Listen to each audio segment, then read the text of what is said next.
Thingkho Le Malcha, by KSO Media and Documentation Cell, issue number 37, Wednesday, October 18, 2023. Headlines. N. Biren Singh prioritizes Meitei-Thingkho relationship, cabinet meeting held in Ukhrul. Manipur governor stopped briefly by Kuki women protesters, demanding separate administration. Acting Chief Justice of Manipur among 16 High Court judges transferred. Manipur transnational conspiracy case, Special Court seeks NIA response on bail plea of Moirangathe Anand Singh. Amuko seems like a mouthpiece of BJP, Manipur Congress. NHRC asks Manipur government about 8 pending cases registered with the commission. The loss of civility, Manipur civil society organizations and their obsession with hate speech. Manipur, a saga of distress, disruption and despair. An editorial by Patricia McKeem, chief editor, The Shillong Times. Amnesty India expresses concern over internet ban in Manipur. Thingkho Le Malcha. Kuki victims update as on October 16, 2023. Deaths, 146. Villages burnt, 200 plus. Houses burnt, 7,000 plus. Churches and synagogues burnt, 360 plus. Displaced persons, 41,425. Relief Center update. Lamka College Relief Center, New Lamka. Managed by Young Paite Association, New Lamka Relief Committee. Total inmates registered, 203 star. N. Biren Singh prioritizes Meitei-Thingkho relationship, cabinet meeting held in Ukhrul. A tyrannical government of favoritism, cronyism and nepotism associated with the present regime of N. Biren Singh's government has become increasingly obvious day by day. The Meitei government seems to have taken it one step further with its latest coaxing of the Ukhrul Thingkhols to be on the side of the Meiteis vis-a-vis the Kukis, is nothing but an affirmation that this Meitei government will do anything in its power of rule by dividing the ethnic groups. Frustrated with the total collapse of his governance in the wake of the state-sponsored ethnic pogrom over the Kukis, and Biren Singh has now turned to the east for the success of his divisive agenda by laying the foundation stone of the Meitei-Thingkho blood relationship heritage center, notably, a government working purely for building close affinity between only 2 communities at the expense of the state exchequer, amidst more than 30 indigenous communities living together in the state, is a clear case of the government's partisanship nature, a role Biren has been playing over the years, which is against the general principles of good governance. Laying the foundation stone of the so-called Hao Heritage Center, Biren said, "A memorable moment as I lay the foundation stone of Hao Heritage Center, Thingkho, Hungpung, Meitei Museum today at Hungpung, Ukhrul.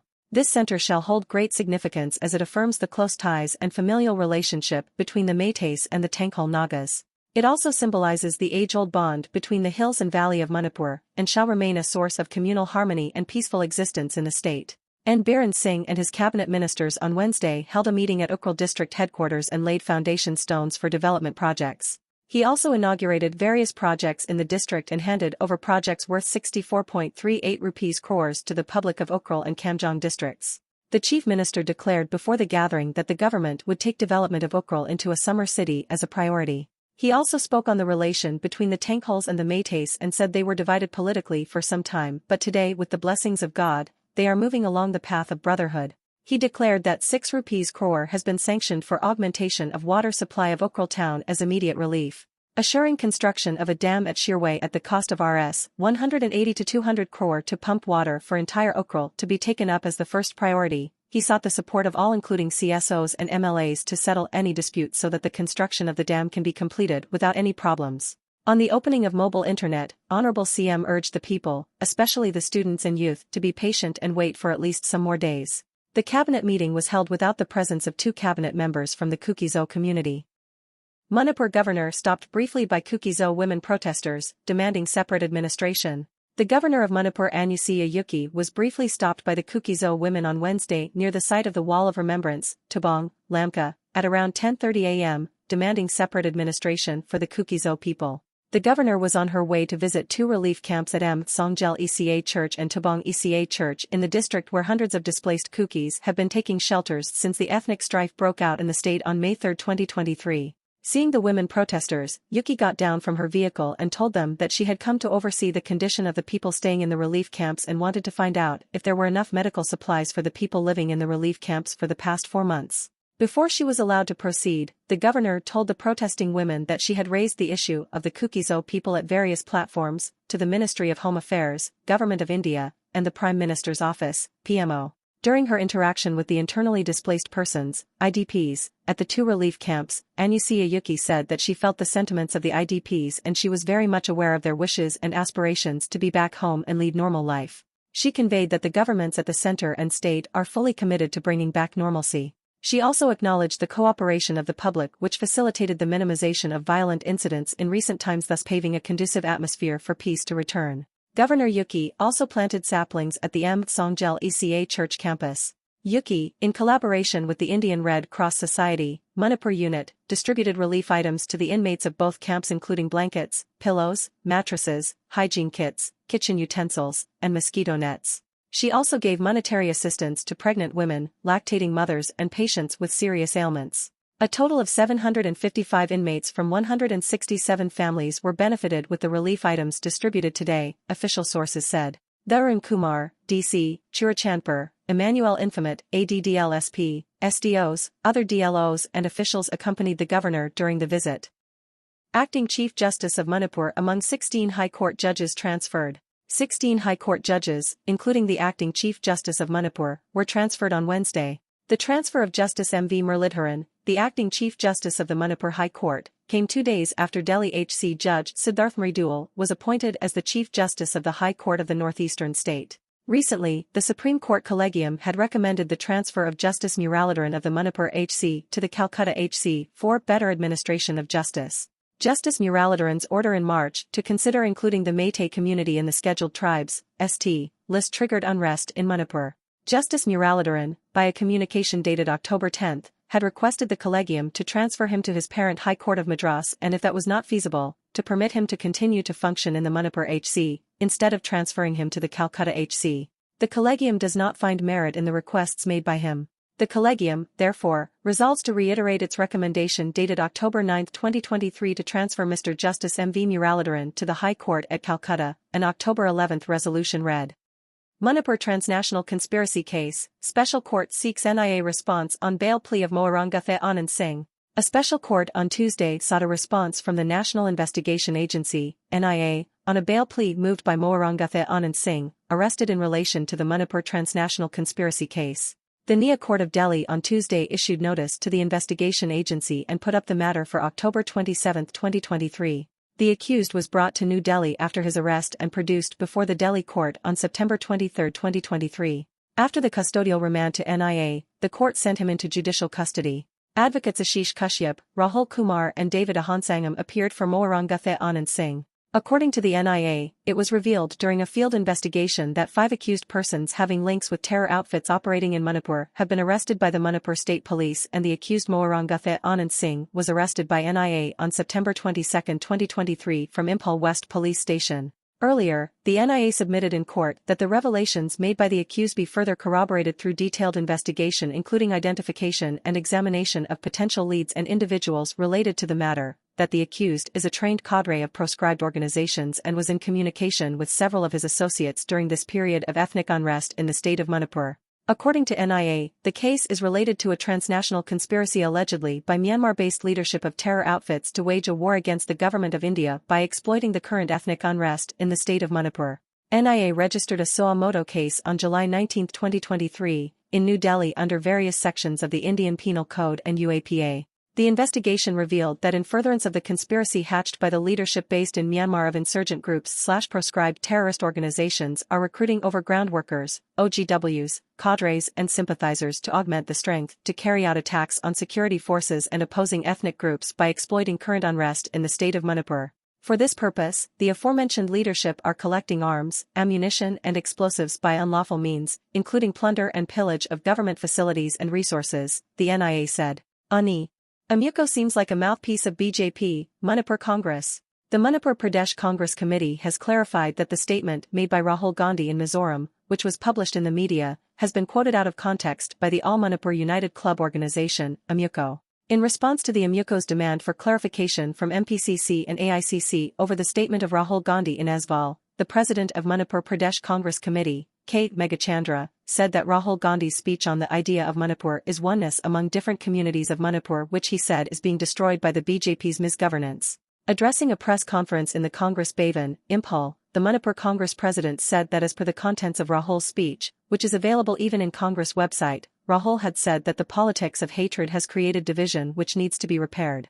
Rahul had said, "When I went from Kuki area to Meitei area, no Kuki would come with me, and the same happens when I went from Meitei areas to Kuki area. The politics of division and hatred has created a division in Manipur, and that division is to be repaired, and a bridge needs to be built between the two communities." Megachandra said that it is neither the duty nor the authority of an organization like AMUCO to decide whether a political party like Congress should function in Manipur. Existence of a political party is in the ambit of the Constitution of India, he said, and made an appeal to AMUCO to refrain from making such statements in future. The president also said that he holds high regards to AMUCO as an apex body of organizations in the state. However, their statement in response to Rahul Gandhi's speech in Mizoram seems like AMUCO is the mouthpiece of Bharatiya Janata Party, he added.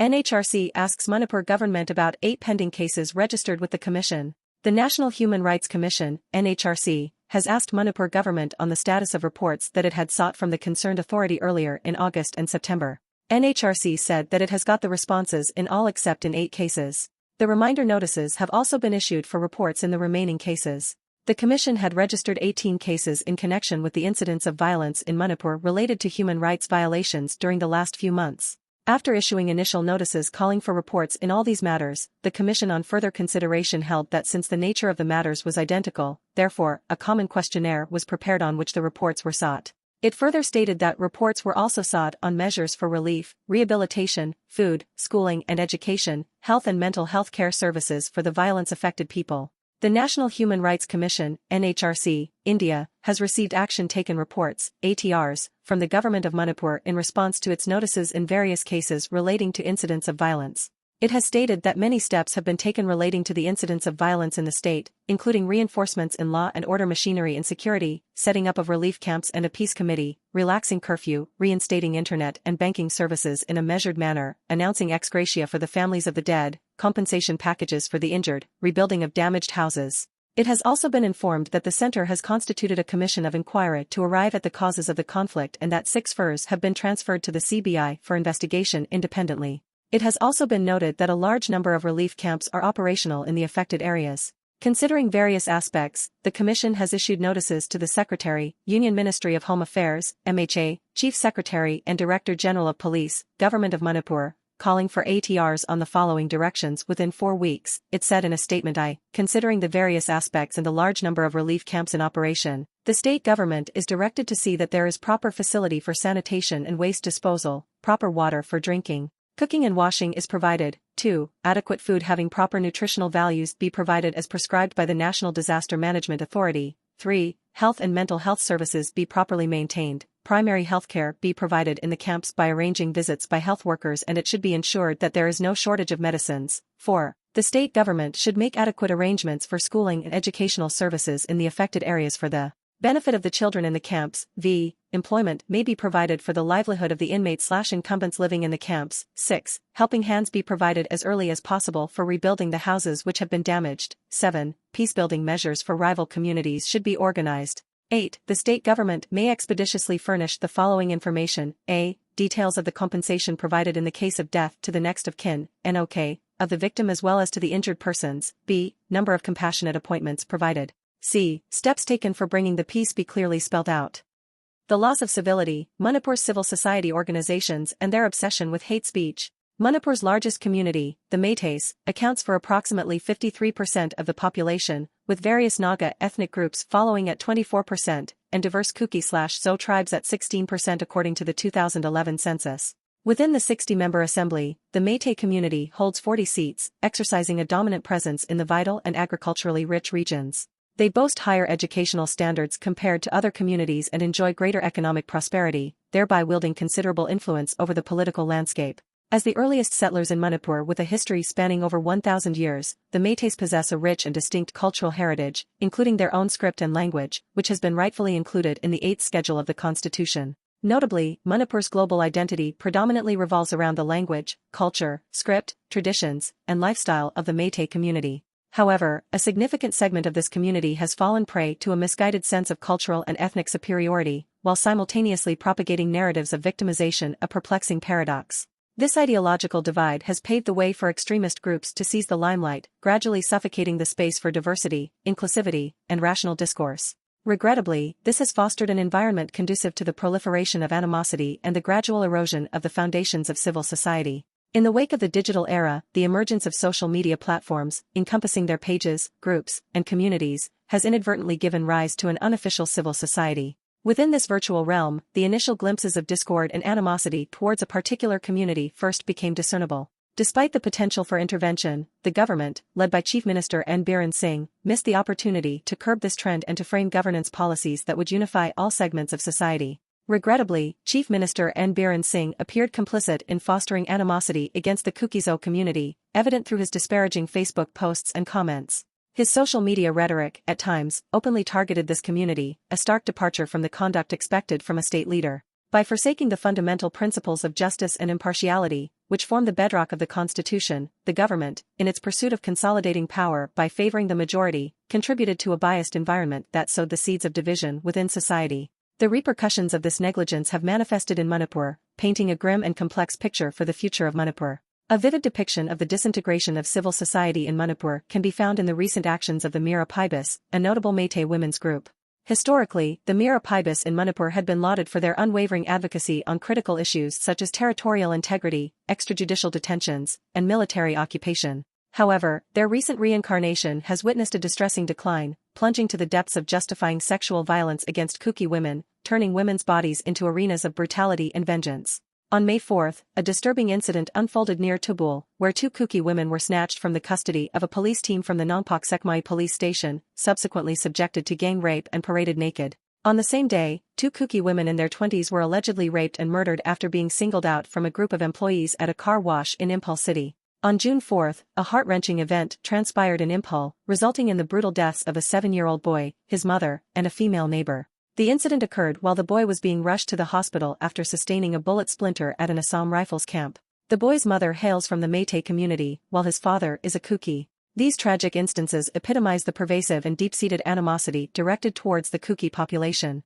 Shockingly, the Mira Paibis were either condoning or actively participating in the perpetration of violence in all these cases. The stark transformation of the Mira Paibis, from champions of civil rights to proponents of heinous acts like sexual violence, serves as a distressing representation of the moral deterioration that the state of Manipur has descended into. The Coordination Committee for Manipur Integrity, COCOMI, once a moderate civil society group, has framed the ongoing violence as a crusade against so-called immigrant Chinkuki narco-terrorists. Their resolution on July 29 calls for eradication of foreign, illegal immigrant, Chinkuki narco-terrorism, which they claim has been inflicting havoc in Manipur. The language and tone employed by this apex body effectively place the blame for all of Manipur's issues on the Kuki community, a broad generalization that reflects the deeply ingrained hostility within the majority community. This narrative is not only irresponsible but downright dangerous, serving as fuel for the perpetuation of violence in the state. In times of conflict, new civil society groups often emerge, susceptible to adopting ethnic chauvinism and even xenophobia. Radical cultural organizations like the Arambai Tengal and the Meitei Le Pun thrive on historical notions of cultural supremacy and contemporary ideals of cultural self-preservation, often at the exclusion of all external groups. The recent spate of hate speech by the radical Meitei Le Pun leader, Pramit Singh, warning the Kuki community of an impending catastrophic blow intended to obliterate the community, did not come as a surprise to many. It appears that various civil societies are now engaged in a perilous competition to espouse extremist ideologies in order to garner support and maintain their relevance among the populace. Regrettably, this pernicious competition, coupled with the government's inaction to fix accountability, has stripped the civil societies in Manipur of any claim to morality, decency, or the title of a true civil society. Manipur, a saga of distress, disruption and despair. An editorial by Patricia McKeem, Chief Editor, The Shillong Times. A visit to Kangpokpi district of Manipur, one of the worst affected by the recent violence that started on May 3 this year, is heartbreaking.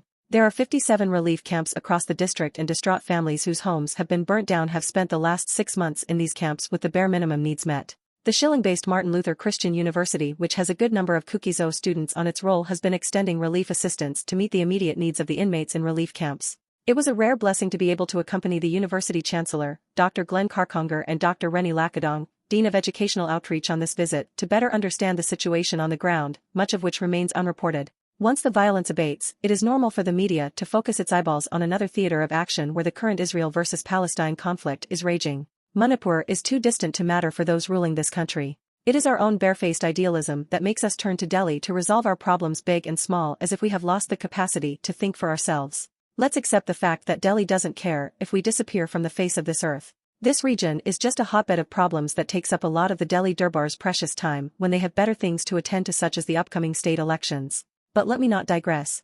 The first relief camp we visited was called Mandip Relief Camp, housed inside a community hall. There were over 280 inmates, of which 60 are children. The camp has disabled persons and some who are mentally ill. The inmates that were ailing were allowed to stay in rooms that were meant to be used for other purposes during peace times. 3 women had given birth to babies in the last 6 months. Only a woman can understand the pain and agony of not having the basic medical care needed at this crucial time, or the privacy, the silence and the sleep needed to recover from the trauma of childbirth at a time when their lives have been completely disrupted and the only home they have known has gone up in flames.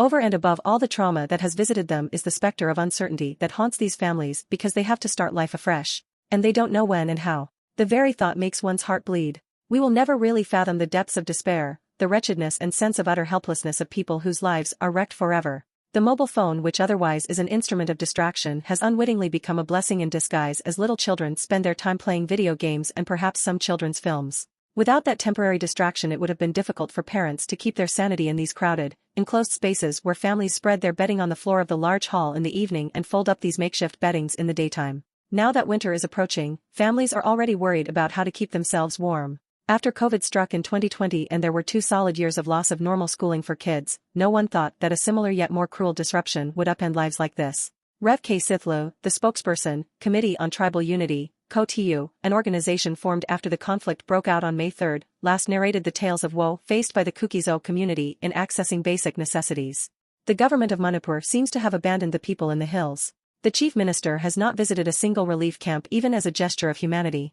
In his interview to a section of the media, the chief minister says he has not visited the relief camps in the hills because he has also not visited those in Imphal. In the 5 relief camps visited, one of which is in the Industrial Training Institute, ITI, we witnessed a community kitchen where the only food available is rice, dal, which looks watery, and fried potatoes. What nutrition will this food provide, especially to children in their growing up years? On rare occasions some do-gooders send money and then eggs are purchased and served to the inmates. It's unimaginable that India, with its rich resources and the tribal fraternity across the region that should have bonded at this moment of crisis to extend help to the 40,000 plus people in different relief camps, has been found wanting. Clearly, we seem to have lost our humanity. When I asked the people of Kangpokpi where the classes for the ITI students are being held temporarily while the main building is used as a relief camp, they said the institution was barely functioning. There were neither teachers nor the necessary equipment needed for an ITI. A general sense of futility is what one senses on seeing the governance vacuum in this hill district and the others inhabited by the Kuki people. Listening to the academicians and officers who are now displaced from their positions at Manipur University and at the Regional Institute of Medical Sciences, RIMS, and how they managed to escape by a hair's breadth, sends shivers up the spine.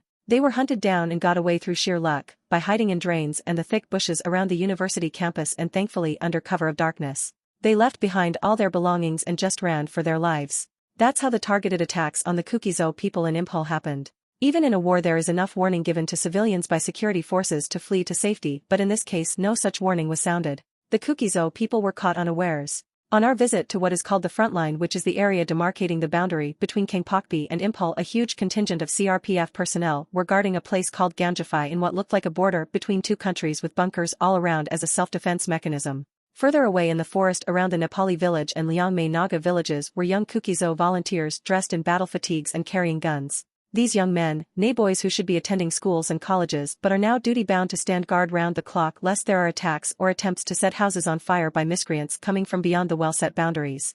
These young men do shift duties and follow a strict regimen of exercise and football to keep fit. There are families that volunteer to cook their food for them. It's an existential crisis of unprecedented proportions. What is most distressing about the Manipur situation is the complete breakdown of governance and civilians being armed to the teeth, the valley extremists, in the main using weapons stolen from police armory. Till date 200 Kuki villages were burnt down, which includes 7,000 plus homes and about 360 churches, and a death toll of 143. Clearly the aggressors were prepared and the victims caught by surprise. There is uncertainty and a sense of futility writ large on parents' eyes when their children ask them when they will return home to prepare for Christmas. How do parents give false hopes to their children? And who will mend the damage to young minds that are disturbed beyond measure? In Kangpokpi there is a ramshackle mission hospital where doctors displaced from Imphal are rendering yeoman service. But they admit that the hospital is deficient on so many counts.